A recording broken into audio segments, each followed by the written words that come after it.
ينضم إلينا من هامبورغ الكاتب والباحث السياسي السوري حسين جلبي.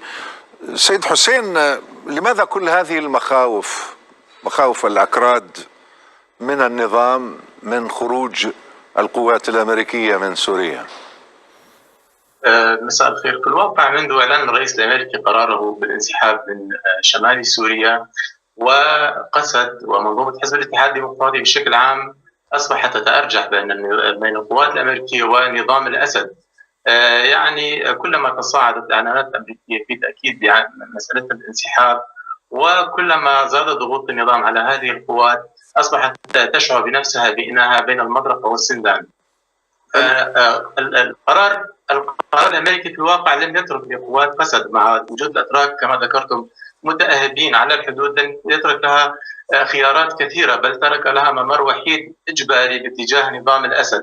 هي هذه القوات تشعر بالاستقلاليه منذ سنوات، هي بنت نظام اداره ذاتي وتشعر بانها ستفقد كل شيء. يعني الامريكيين بقرارهم بالانسحاب من شمال سوريا يقدمون هذه القوات، يقدمون المنطقه الكرديه السوريه التي وضع ايديها عليها على طبق من ذهب الى نظام الاسد، مع ما يتبعه ذلك من فقدان هذه القوات حتى جسمها، لان هذه القوات مهدده بعدم الوجود باعتبار نظام الاسد ينادي بالمركزيه وبعدم وجود قوات أو جيوش أخرى غير الجيش السوري. طيب، ما هي خياراتهم برأيك وسط هذه الضغوط؟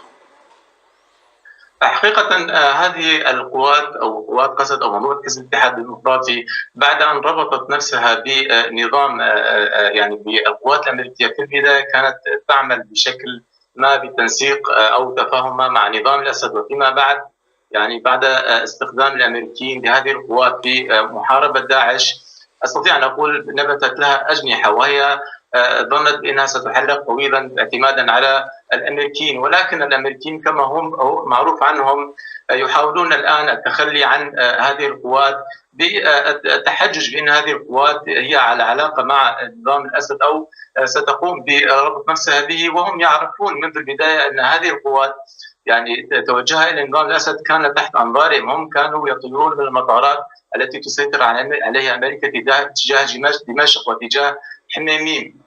لذلك خيارات هذه القوات محدوده جدا. طيب، اذا كانت هذه الخيارات محدوده، ما هي السيناريوهات المتوقعه؟ ما هو المصير المنتظر لهذا الكيان؟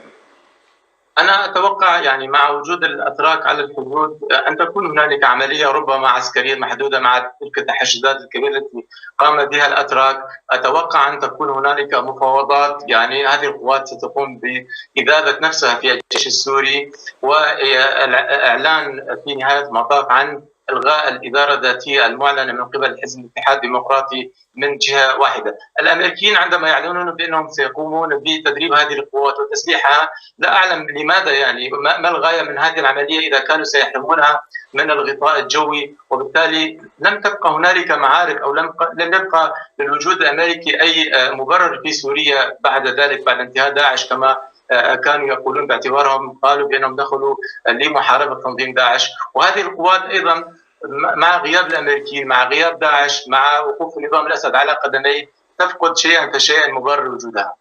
شكرا لك حسين جلبي الكاتب والباحث السياسي السوري، كان معنا من هامبورغ.